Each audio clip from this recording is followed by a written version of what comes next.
Nii, jätkame eestikeelse piibliraamatu lugemisega 1897.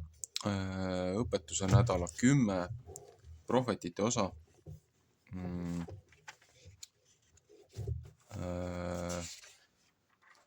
Sakaraia raamat, teise peatüki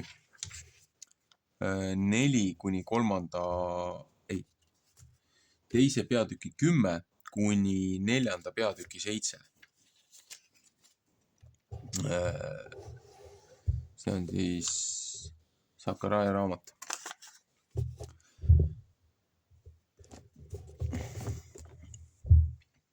Oi, et põgenege ära Põhjamaalt, ütleb Jehova, sest ma olen teid 4 taevatuule poole laiali pillanud, ütleb Jehova. Oi, Siion, katsu, et sa peased, kes sa elad Paabeli tütre juures, sest nõnda ütleb vägede Jehova. Pärast au, mis teile tuleb, võtab ta mind läkitada paganate juurde, kes teid riisunud. Sest kes teie külge puutub, see puutub tema silmatera külge. Sest vaata, ma tahan oma kätt liigutada nende vastu ja nende sulased peavad neid riisuma ja teie peate tundma, et vägede Jehova mind läkitanud. Hõiska ja ole rõõmus, Siioni tütar, sest vaata, ma tahan tulla ja sinu juures elada, ütleb Jehova. Ja palju paganaid peavad sel päeval Jehova poole hoidma ja mulle rahvaks olema. Ja kui ma sinu juures elan, siis pead sa tundma, et vägede Jehova mind su juure on läkitanud. Siis võtab Jehova juude rahva omaks jaoks pärida püha maa peal ja valitseb Jeruusalemma jälle ära. Ole vait kõik liha Jehova ees, kui tema saab üles ärganud omast pühast eluasemest. 3. peatükk. Sakaraia näeb ülemat preestrit Joosuat. Ja tema näitas mulle ülemat preestrit Joosuat, see seisis Jehova ingli ees ja saatan seisis tema paremal pool ja oli tema vastane. Ja Jehova ütles saadana vastu, Jehova sõidelgu sind, saadan, ja Jehova, kes Jeruusalemma on ära valitsenud, sõidelgu sind. Eks see sinane ei ole üks tukk, mis tulest välja kisub. Ja Joosua seljas olid roojased riided ja ta seisis ingli ees. Siis hakkas tema rääkima ja ütles nende vastu, kes ta ees seisid, seda viisi. Võtke roojased riided tema seljast ära ja ta ütles tema vastu. Vaata, ma olen su ülekohtu sinult ära võtnud ja sind uute riietega ehitanud. Siis ütles tema, pangu nemad puhas kübar tema pähe ja nemad panid puhta kübara tema pähe ja ehitasid teda riietega ja Jehova ingel seisis seal juures.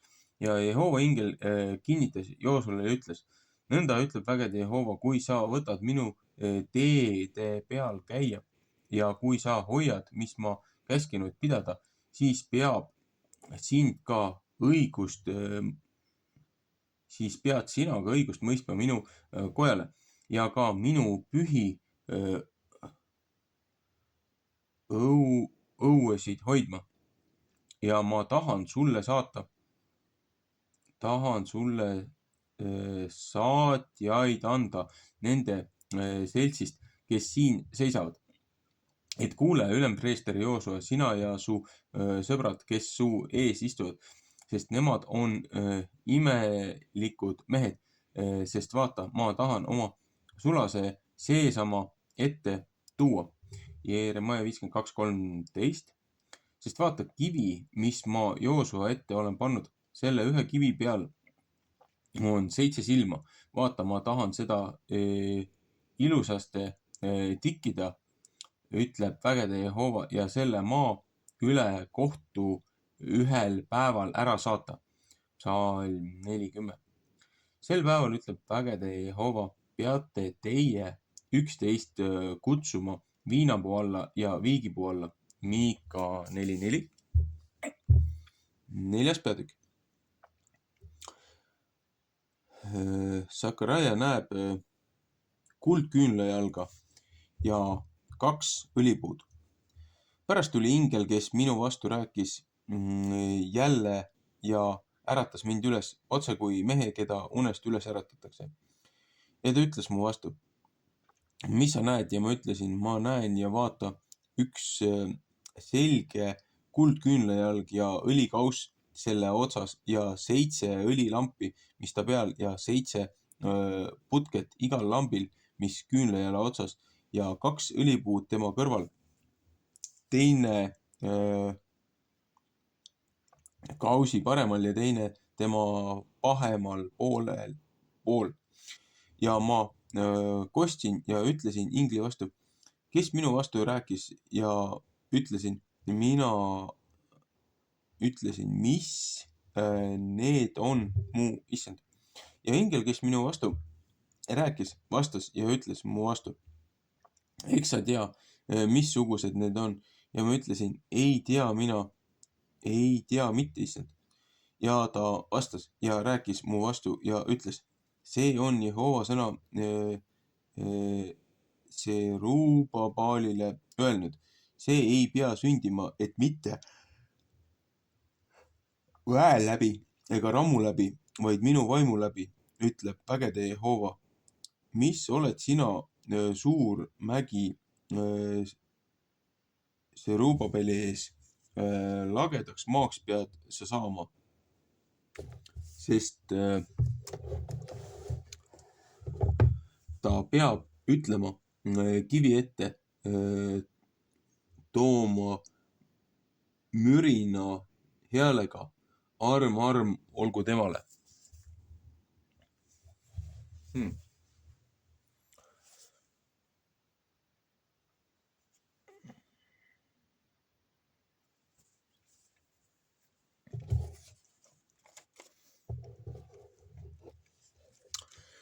Siin on huvitav katkend. Kontekstis kogu see raamat on veel rohkem omamoodi. Aga kui võtta siit juurde veel Uue Testamendi osa ja kõrvutada siis selle Vana Testamendi õpetuse nädalaga,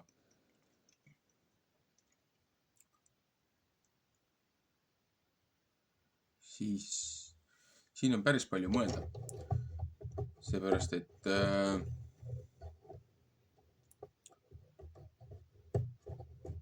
ta ütleb ka, et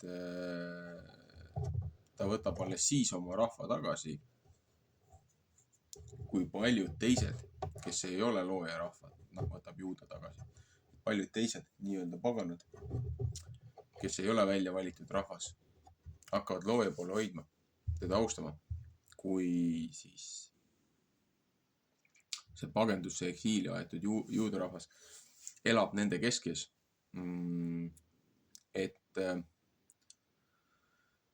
Aga siin on ka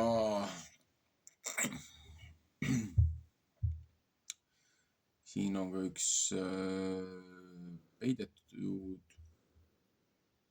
peidetud asi.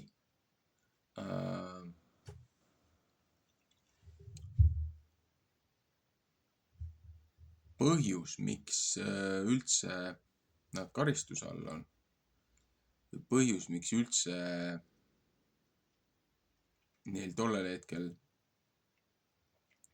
halvasti läks, oli see, et nad olid üle astunud loojaseadustest, olid rikkunud neid.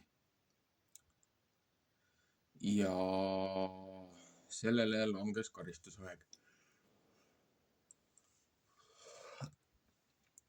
Kangekaeliselt ja trotslikult ei suvatsenud nad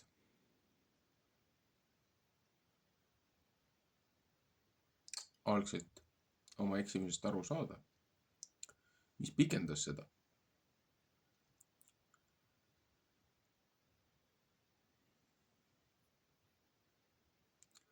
Seepärast see on selle 70 aasta vangistuse või tribulatsiooni aja sees, kui see prohvet sellest räägib. Et nendel ei ole kontrolli oma maa üle. Nende kuritegude eest, mis nad ise tegid, mis see rahvas tegi. Ja kui see karistusaeg läbi saab ja kui rahvas siis kahetseb oma eksimust, siis nad saavad uuesti oma maale tagasi, mis looja on neile lubanud. Et ma võiksin ka selle peale öelda paralleelselt meie oma rahva saatusega, et ega siin Eestis üritatakse pusida ühe külje pealt ja teise külje pealt ja kolmanda külje pealt. Tegelikult kõik taandub ühele printsiibile.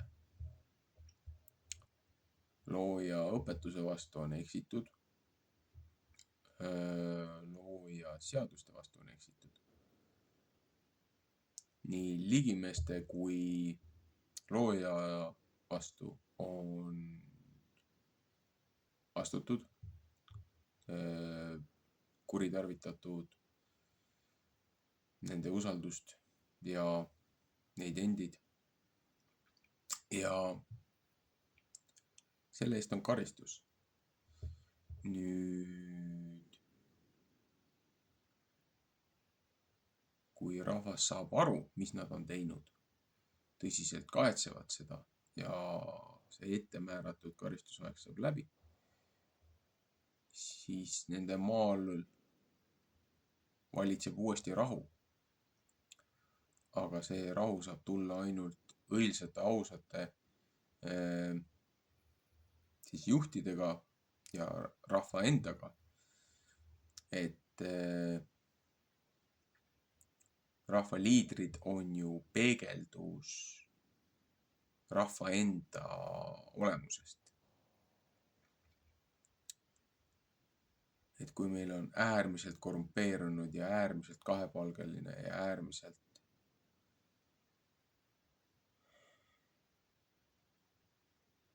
ebaaus valitsusaparaat, mis koosneb meie oma rahva inimestest. No, siin on mõtlemist igale ühele. Jah, mõni võib öelda, et ei, mina olen ju aus poiss või aus tüdruk, aga kõik teised on pahad. Eks meil omal on ka vigu ja puudujääke. Aga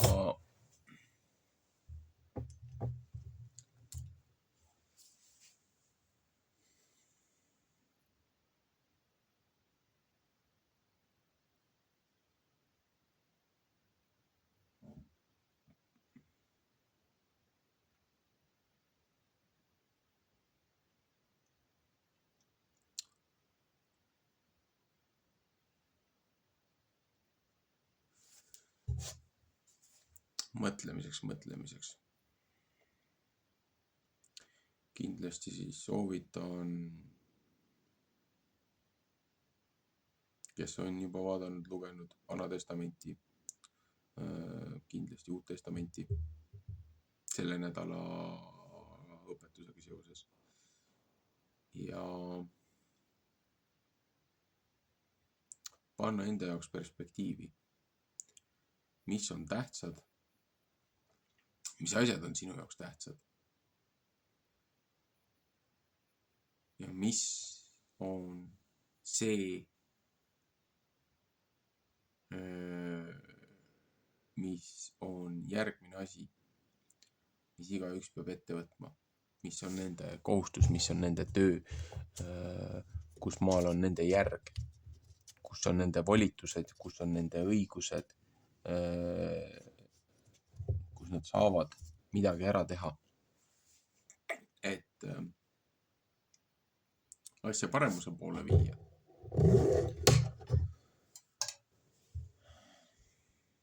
Ühesõnaga, meeldivat hingamispäeva ja jätkame teinekord.